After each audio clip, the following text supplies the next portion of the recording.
ஒரு ஊர்ல 2 ஃப்ரெண்ட்ஸ் இருக்காங்க. காலேஜ்ல படிச்சுட்டு வராங்க. அவங்க ஒரு சில சம்பவங்கள் செய்றாங்க. ட்ரிங்கிங் பண்ணக்கூடாத விஷயத்துலயும் பண்றாங்க. ஒரு பாயிண்ட்ல அவங்க பேரண்ட்ஸ்க்கு தெரிய வருது. So student A, student B வச்சுப்போம்.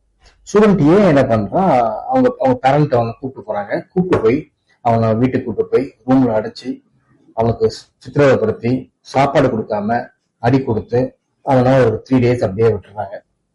இப்போ ஸ்டூடெண்ட் பி வீட்ல என்ன பண்றாங்க அப்படின்னா, அந்த பையனை கூப்பிட்டு அவனுக்கு ரியாலிட்டியை சொல்றாங்க. அவங்க பேரண்டிங் சுச்சுவேஷன்ஸ் அவங்க சொல்றாங்க.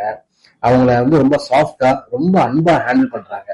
அப்போ அந்த பையன் ஒரு ஒரு ஸ்டேட்ல இருந்து மாற ட்ரை பண்ணதுக்கு முயற்சி பண்றான். இப்ப சொல்லுங்க, ஸ்டூடெண்ட் ஏ சைடுல பண்ணது கரெக்டா, ஸ்டூடெண்ட் பி சைடு பண்ணது கரெக்டா?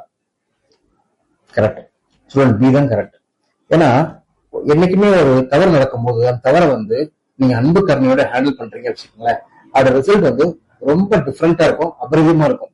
அதுவே நம்மளோட ஆங்கர் ஹேட்டட் நம்ம காட்டும் போது அந்த ரிசல்ட் கண்டிப்பா வேற மாதிரி இருக்கும். இப்போ ஸ்டூடெண்ட் ஏன் என்ன பண்ணா, மாறின மாதிரி இருந்தா வெளிப்படையா, ஆனா அவன் மாறல, பேரண்ட்ஸ்க்கு தெரியாம எல்லா தவறும் அப்படி பண்ணிட்டே இருந்தான்.